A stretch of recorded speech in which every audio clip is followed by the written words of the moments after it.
Reka tuyahere muri Repubulika Iharanira Demokarasi ya Kongo.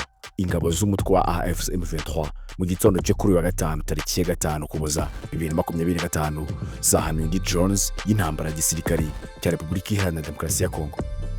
Amakuru aturuka imbere muri AFC M23 avuga ko iya drone yo mu bwoko bwa Bayrakatra TB2ADC yaguzwe mu Bushinwa yahagurutse ku kibuga cy'indege cya Bujumbura mu Burundi ikajya kurasa mu bice bya Ruvungi, Katogota, Kamanyora mbere yo guhanurwa n'ingabo z'uya mutwe ushinzwe guhanura indege z'intambara.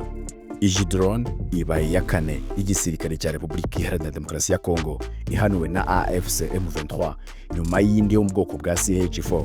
Ingabo za AFC M23 zihanuye hejuru y'umusozi wa Ngombo kwa kane tariki ya 4 Ukuboza. Mu kwezi gushize nibwo AFC M23 yahanuye drone ebyiri zo mu bwoko bwa CH4 zirimo imwe yahanuwe mu gace ka Nzibira n'indi yahanuwe muri Masisi.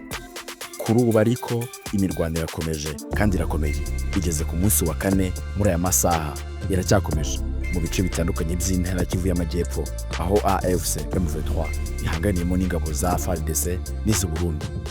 Nubwo AFC M23 ikomeje kuzihanura mu by'ukuri, ariko ihuriro ry'ubutegetsi bya Repubulika Iharanira Demokarasi ya Kongo kuri wa gatanu ryakomeje ubundi kugarura ibitero mu bice bitandukanye bigenzurwa na AFC M23 mu ntara Kivu zombi nyuma y'iminsi imirwano ikaze muri teritwari ya Uvira. Itangazo ryashyizwe ahagaragara na AFC M23 rivuga ko kuri wa gatanu tariki ya 5 Ukuboza 2025 ingabo z'ihuriro ry'ubutegetsi bwa Kinshasa zikomeje kugarura ibitero simusiga mu turere dutuwe cyane two mu majyaruguru ya Kivu y'Amajyaruguru zikoresheje indege z'intambara, drones n'imbunda zirasa mu ntera ndende. Aha niho AFC M23 ikomeza ivuga ko kwiyongera k'urugomo kutemewe bikomeje kuba iterabwoba mu baturage, akaba ari ngombwa cyane kumenya umubare w'agateganyo w'abahitanwa ukomeje kwiyongera. Ingo nyinshi zarasenyutse kandi abagore n'abana bahasize ubuzima mu buryo bukabije. Byongeye kandi ibisasu bibiri biturutse ku butaka bw'u Burundi byaguye mu gace ka Rubumba mu mujyi wa Kamanyora byica abantu 4, abandi 2 barakomereka bikabije. Iyi mirwano kandi iravugwa nyuma y'amasaha make Repubulika Iharanira Demokarasi ya Kongo n'u Rwanda yishyize umukono ku masezerano impande zombi zizera ko azashyira iherezo ku makimbirane amaze imyaka 30 mu burasirazuba bwa Repubulika Iharanira Demokarasi ya Kongo. I Rubero ho naho hari igitero cy'abantu batamenyekanye cyahitanye abazarendo 3 mu mudugudu wa Riboyo uherereye muri teritwari ya Rubero muri Repubulika Iharanira Demokarasi ya Kongo. Ibirindiro by'inyeshyamba za Wazarendo kuri uyu wa 4 tariki ya 4 Ukuboza 2025 byagabyeho ibitero n'abantu bitwaje intwaro ariko batamenyekanye. 3 muri Wazarendo bahise basiga ubuzima.